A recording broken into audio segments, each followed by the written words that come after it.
then spoke to me and said, Ian, if you wish to return, you must see in a new light.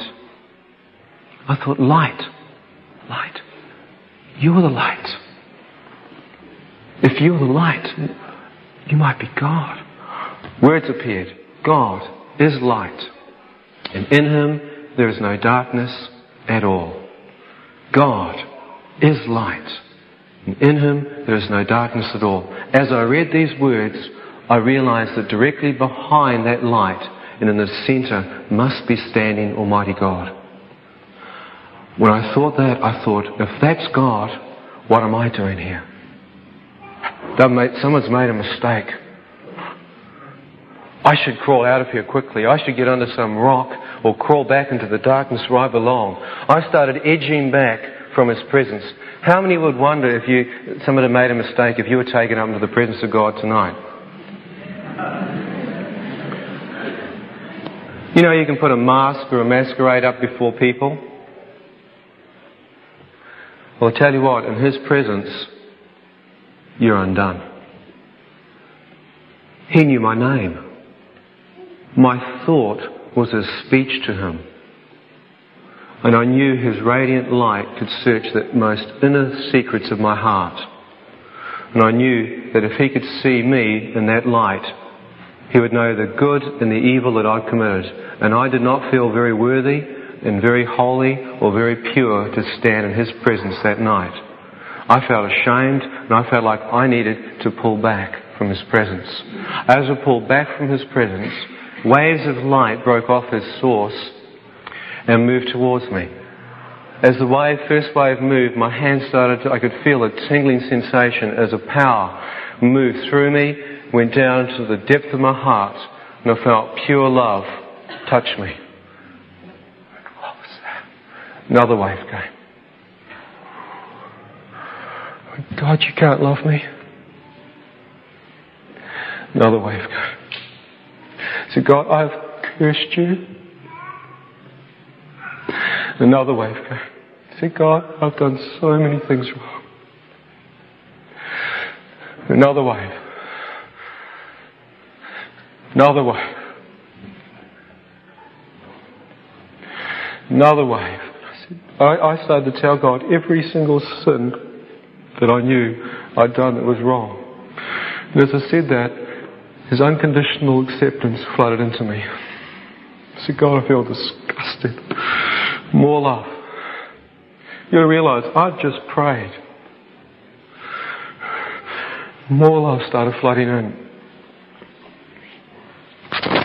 I knew what lust was. I knew what sensuality was. But I tell you what, this was pure love. No strings attached. And the presence of this love literally began to touch the depth of who I was. I stood there and these waves continued in their intensity and power until I could not even speak. All I could do was just receive as He literally filled me up to overflowing with His presence and love. Every part of me seemed to be coming back to life. Where it felt like a burnt out shell of a man, His presence began to fill up and literally heal my inner man. As I stood there, I thought to myself, God, if you can love me so much, can I possibly step in and see you?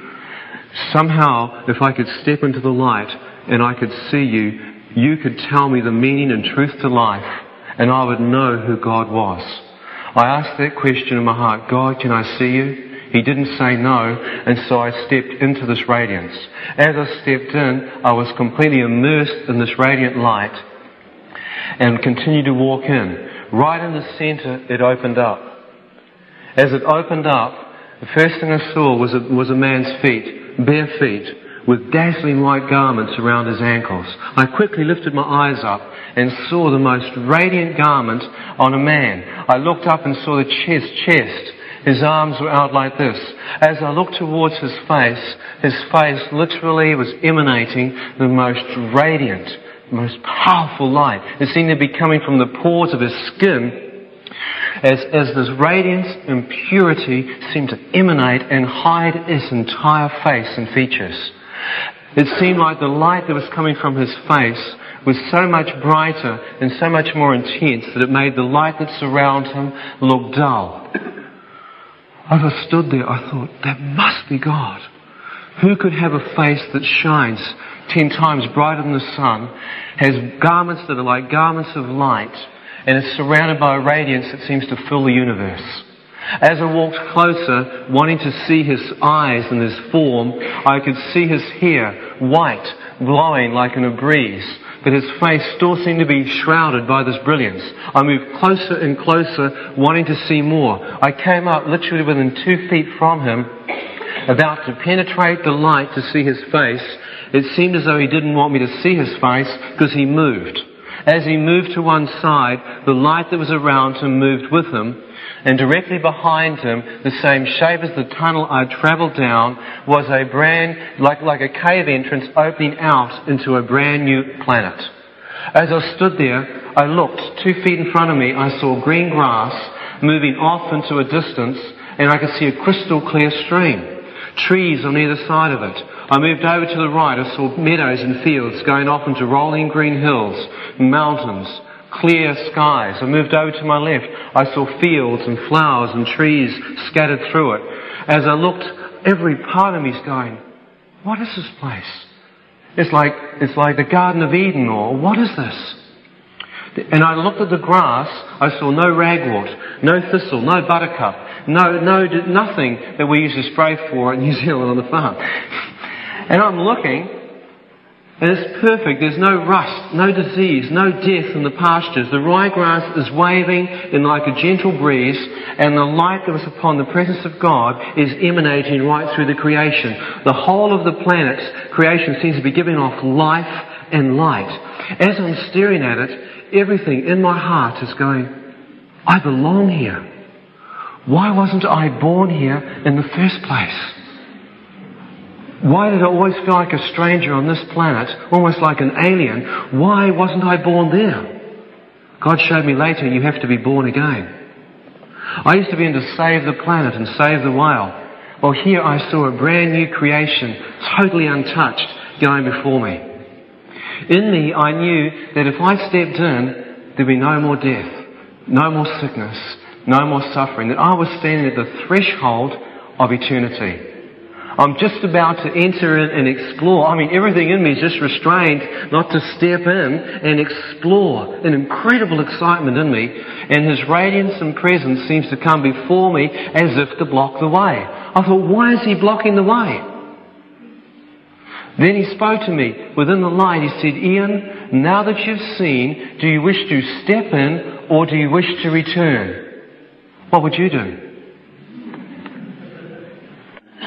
Somehow, by a deathbed prayer, I'd come into the presence of God, and I was standing at the threshold of eternity, and I knew that if I entered in there, there would be no more suffering. Or come back to here. Apocalypse now. I mean, you have to be stupid to figure out that this planet's kind of doing a little bit of a nosedive.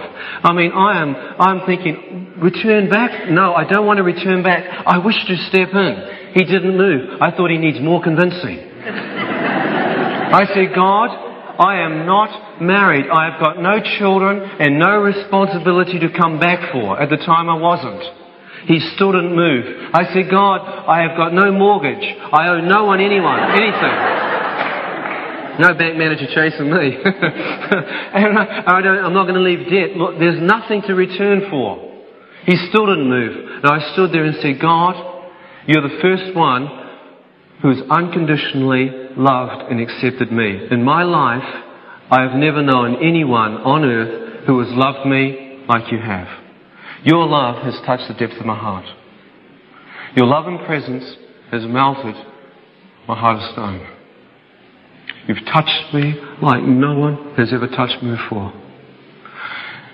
I want to be with you and stay with you. I don't want to return. He still didn't move. I thought, right, I'm going to say goodbye to this cruel world, look back and then step in. I knew that if He loved me that much, He would allow me to step past His presence into eternity. I looked back, and as soon as I looked back to say goodbye, cruel world, in a clear vision next to the tunnel was my mother. As I saw her, I realised that there was one person on this earth that had loved me. And that was my dear mother. Not only had she loved me, but she had prayed for me every day of my life and tried to show this young, stubborn, arrogant young man that God was real. And I said, Mum, science and evolution, all this proves it's wrong. And my mother said, son, I'm praying for you. I love you. And I realised her face had appeared in an ambulance that night and given me the opportunity to respond to God. And I thought to myself, if I stepped through into heaven tonight, I knew I would never be able to communicate with her the fact that I had made it. And I thought, how could I selfishly do that and leave my mother to bury my corpse and think for all intents and purposes that her son went to hell without any faith, without any belief in God? And I looked back at her and thought, I can't cause her any more suffering. I wish to return, and I turned back to God and said, God, I wish to return to tell my mother that what she believes in is real. I do not know how I came here, but if I go back, I will find out where this place is, and I will come back again, whether anyone believes me or not. And whether you believe me or not, I know that if I was to die right now, I'd be in the presence of God and step through. As I stood there, God said to me, son, if you wish to return, you must see things in a new light. I thought, new light, things in new light. I must see through the light of love, the light of your presence and spirit, the light of forgiveness and joy. I must see from an eternal perspective, not a temporary earthly perspective. I must see from the eyes of God, from His perspective, not mine. I said, God, how do I do that? I looked back, and next to my mother was a vision of my father, my brother and my sister, and literally thousands upon thousands of people whose faces seemed to fade into the distance because I couldn't recognize them. I said, God, who are they? He said, son, if you don't return, these people will most likely never have a chance to hear about me because they'll never step foot inside a church to find out. The fact that you're in a church tonight on a Thursday evening is a miracle for some of you. Many of you have said in your heart, I won't be a hypocrite and never come to church again. I was in exactly the same position. I looked back and said, God, I don't know these people. I love my mother. I desire to return for them. The Lord said, I love these people. I desire that they come in and be with me.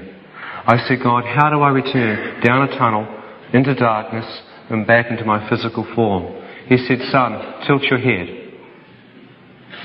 Now feel the liquid drain from your eye. Now open your eye and see. I was lying back in my physical form in a moment in time with my head tilted, my right eye opened, with a sheet up around my mouth, looking down the length of my body, with an Indian doctor with my foot in the air and a scalpel or a sharp instrument prodding it like a dead piece of meat. Totally oblivious, I was looking at him.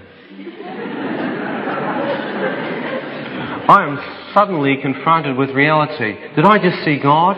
What's going on here? What's this guy doing with my foot? And I'm suddenly trying to grab it. You know, I think it would have been a lot easier if God had let me float down from His presence, down through the clouds, down through the hospital ceiling, and slip back into my physical body. I think it would have been a lot easier to handle.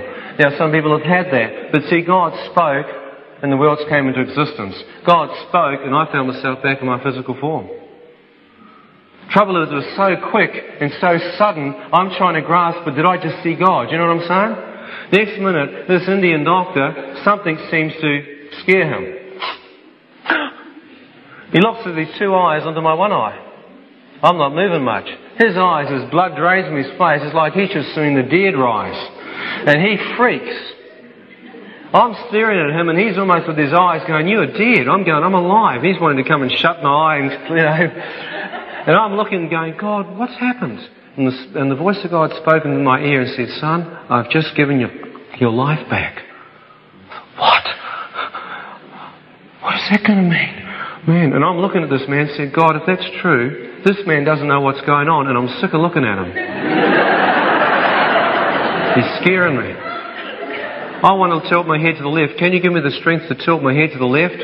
My head rolled to the left, this eye opened, and here, about where this front row is, was a door full of nurses and orderlies that had been trying to save my life, staring into this eye. As soon as they saw me, they had them all do different movements over here, and the Indian doctor still had my foot up in the air, frozen with his hand shaking. Well, I'm looking at this, realising that these folks didn't have anything to do with bringing my life back. You cannot bring a man back to life by holding on to his foot or gaping through the doorway of a room. There was no man standing there with the electrical on the heart, shock treatment or kickstart, no one doing CPR mouth to mouth. There's not one person anywhere near my bed. As I lay there, I rolled my head back to the centre and said, God, I used to say, if I see you, I believe. I believe. I thought, what will that mean to my life? I knew that would mean a complete change of lifestyle and direction. I said, God, I don't think I can live a holy and pure life for you. I've tried before, I've failed. Voice of God said, son, I'll help you. I lay there and thought, what would my friends think if I tell them that I've become a follower of God? I think he's flipped. I said, I don't care what my friends think. Peer group pressure has caused enough suffering and enough compromise in my life